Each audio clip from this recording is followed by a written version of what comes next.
Надо немножко отдохнуть. Может, чай попить. Я с собой газовую горелку взял. Сейчас отдохнем немножко, а потом пойдем еще по лесу пошляемся.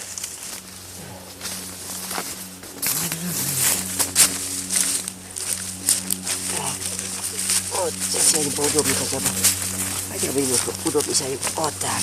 О! Вот эта вещь. Вот это жизнь.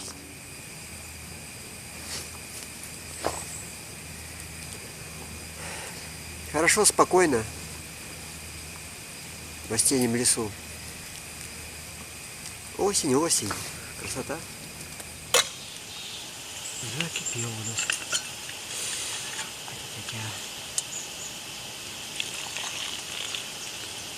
Ага. Отличненько. Руки грязные после земли. Воды здесь нигде нету. Воды она у нас дефицит. Хоть помыть немножко воды. Руки помыть.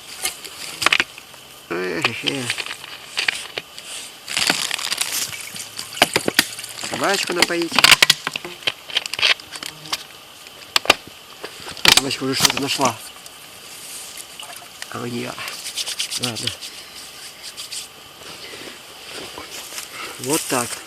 Как бы руки помытые. Ложки нету, ложки нету.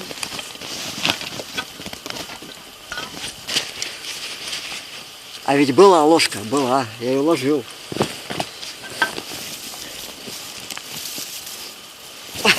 Нашел, вот она. Не попалась под руку. Руки совершенно не стерильные, не чистые. А нам все равно. Теперь нам почему-то все равно. Все нормально. Я помню, когда меня в деревню возили в детстве родители. Деревня такая на речке стояла. Старая деревня. Вот, к бабушке. А бабушка у меня была староверка. Вот. Всегда с самоварами возили. Самовары были такие, которые растапливались углем. И труба в печку вставлялась, в русскую печку вставлялась и выводилась дым. Вот. И у нее постоянно руки были в саже.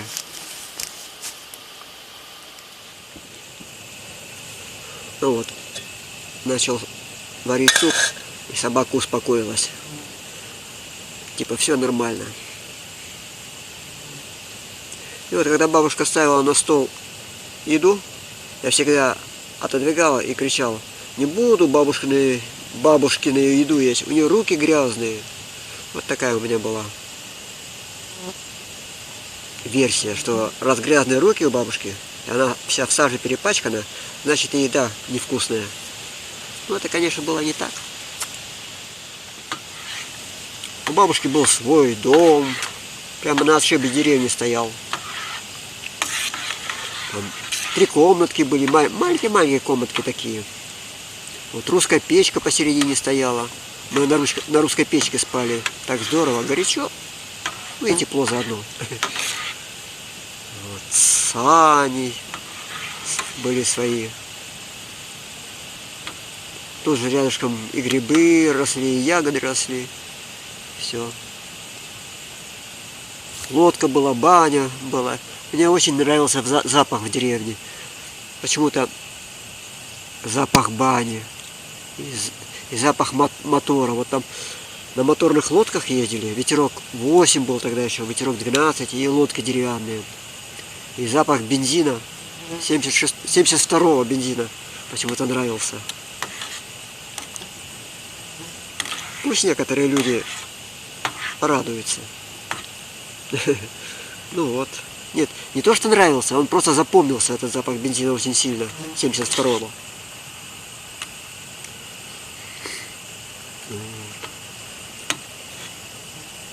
Люди там прямо с деревни. Деревня стояла на бугре на высоком. Прямо с деревни спускались на лодку и ехали в эту сторону. Там болото было, и там ягоды собирали тоже. Морожку, клюкву. А прямо на речке семгу ловили. Только семги у них много было, красной рыбы. О, листочек в суп упал. Листопад идет. Вот. Красной рыбы было много. И вот там я первый раз попробовал настоящую семгу. Они почему-то ели семгу. Может, так принято было у них. На столе. Прямо в котле. Котелок такой большой. И прямо вот такими большими кусками. Вот такими толстыми. Просто так грубо нарезана семга. И все. Все брали и ели. Вот. Не тоненькими пластами, как в магазинах, а вот большими кусками. Просто обычная еда была. Даже никакой не деликатес. Но было очень вкусно. Прямо жира столько было. Жирная красная семга. Прямо ешь и слюни текут. Наверное. Сейчас не помню. Свой огород был бабушки. Правда, небольшой. Картошку выращивали. Ну, когда я уже... О, закипело. Суп закипел классно. Поменьше идет. Ну, когда я маленький был, ну, сколько? Очень мало лет было мне, может, 8 лет было. Уже приезжал. Ладно, потом доскажу. Собачка пролает.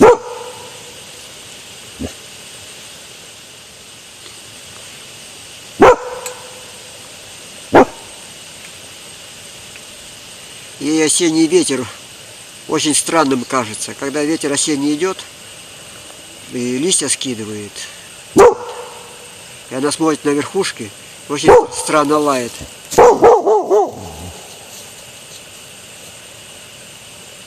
Она подозревает, что ветер это что-то такое, что достойно облаиванию.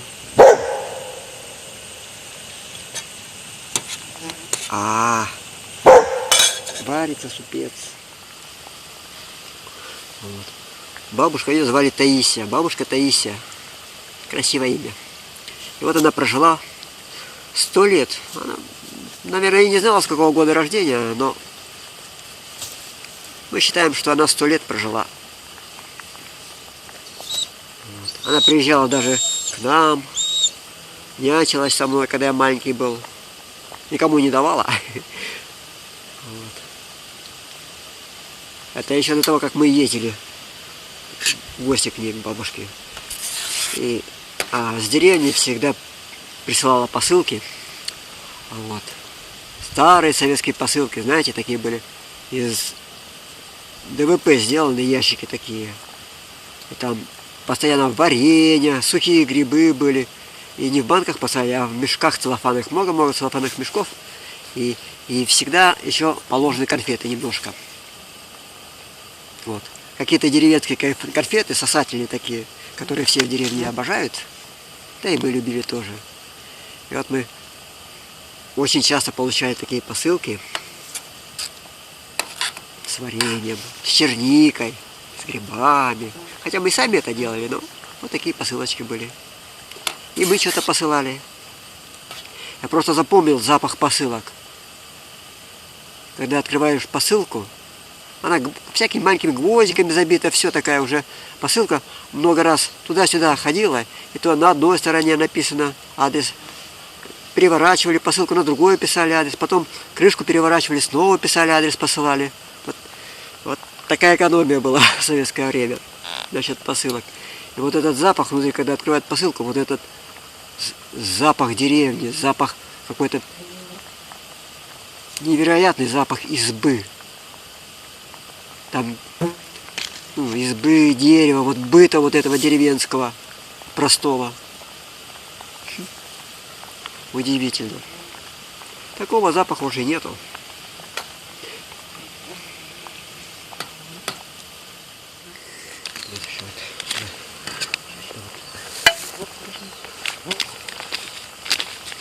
Борщик закинем.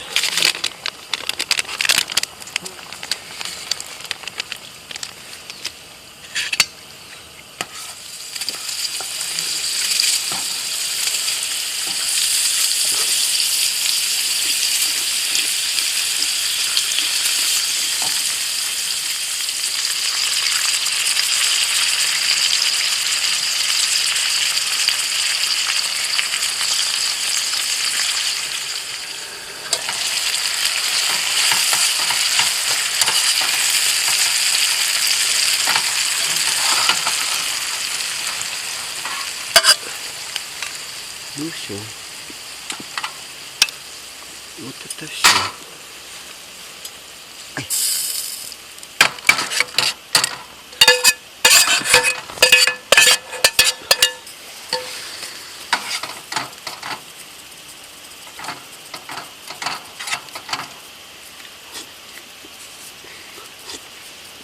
Ой. Может, научусь когда-нибудь готовить вкусно. Не, вкусно-то я готовлю. Красиво. Листопад идет. Осенний листопад. Может, и не видно.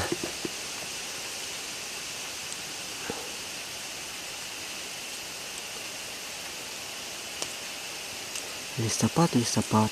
Собачка смотрит на листья.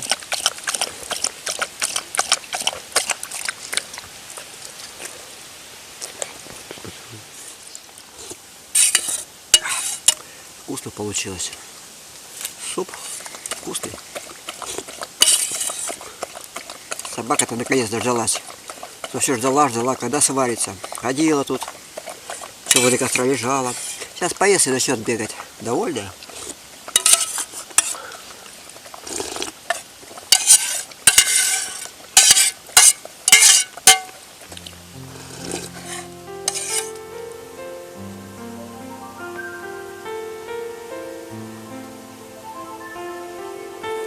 Какой лес у нас. Серьезный лес.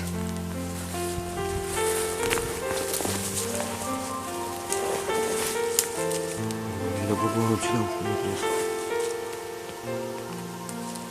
Осень. Осень, осень. А вот листья аконита, волшебного растения. Одно из самых ядовитых растений. Аконит, венгерский, по-моему, называется так он. Вот. Но мы его использовали тоже как лекарственное растение. Выкапывали корень у этого растения и делали настойку. Нет, настой, на спирту. Вот. Муравейник из хвои построенный. И тут же он выносит песочек наружу. Из каких-то своих внутренних этих амниомов. Не знаю, как сказать. Вот он.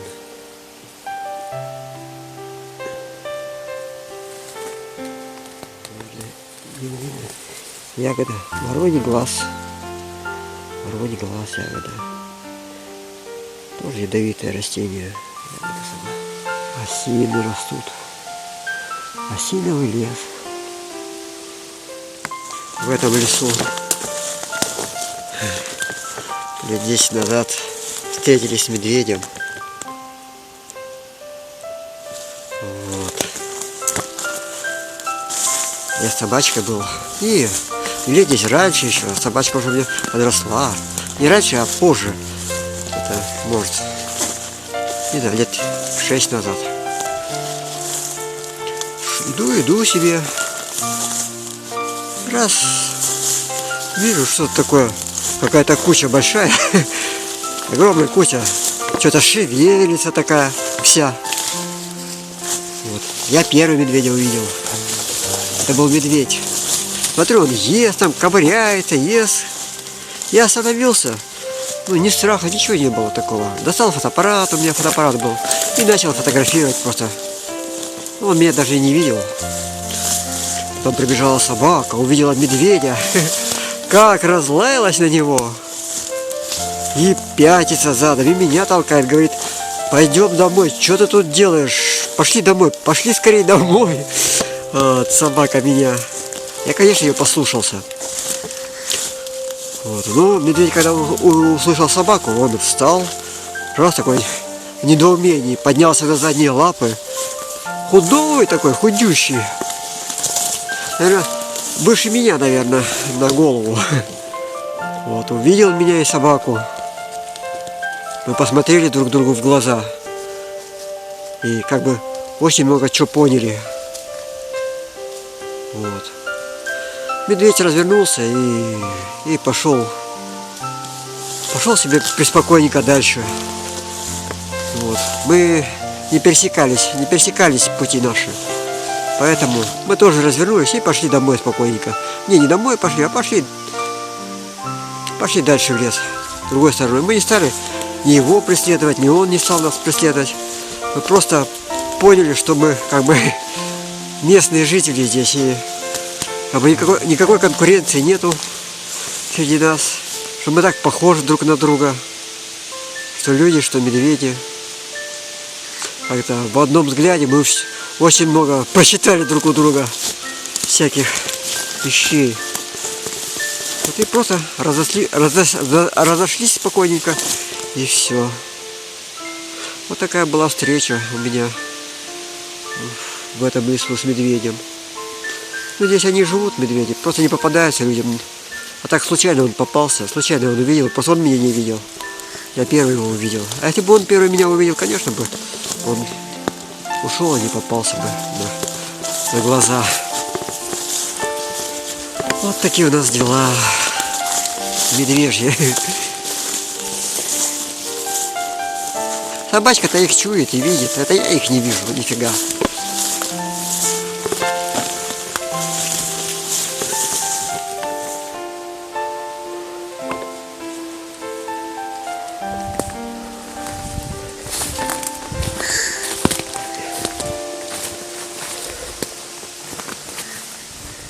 Красиво в этом лесу, спокойно. Хочется гулять и гулять.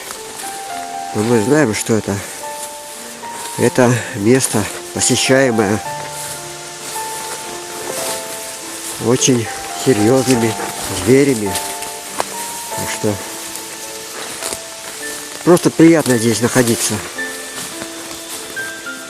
Такая чувствуется сила. Вот. Звериная сила вокруг чувствуется, и спокойствие чувствуется. Спокойно. Там собачка где-то лазит. Ладно. Красиво в лесу, конечно. Красиво. Но надо возвращаться домой. Пойдем мы уже домой. Все уже.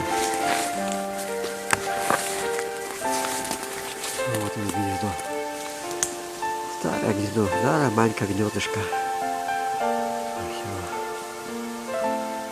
Пойдем домой. Надо возвращаться.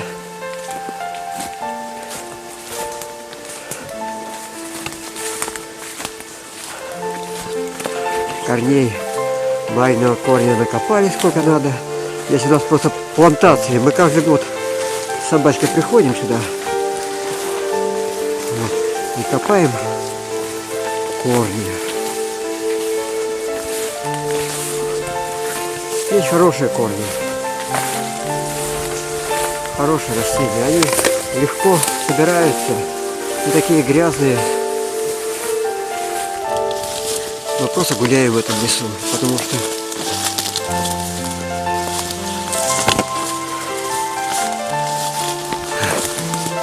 приятное чувство такое.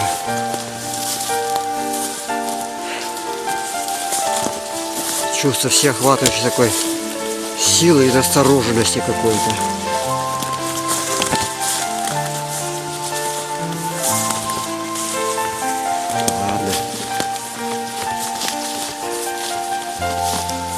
Это ночевали в этом лесу.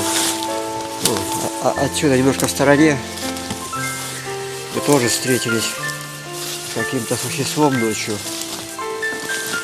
Всю ночь мучились. И я всю ночь не спал, не мог заснуть, потому что внутри глаза находились. Прямо нас накрыло. Какой-то местный житель здесь в долине тоже живет. Накрыл, и все вместе с палаткой.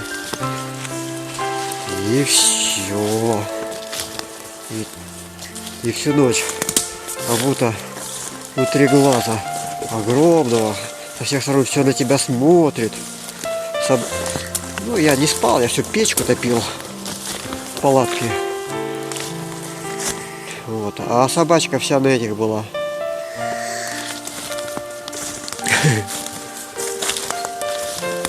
Она в палатку даже не заходила, она все сидела возле палатки, все гавкала.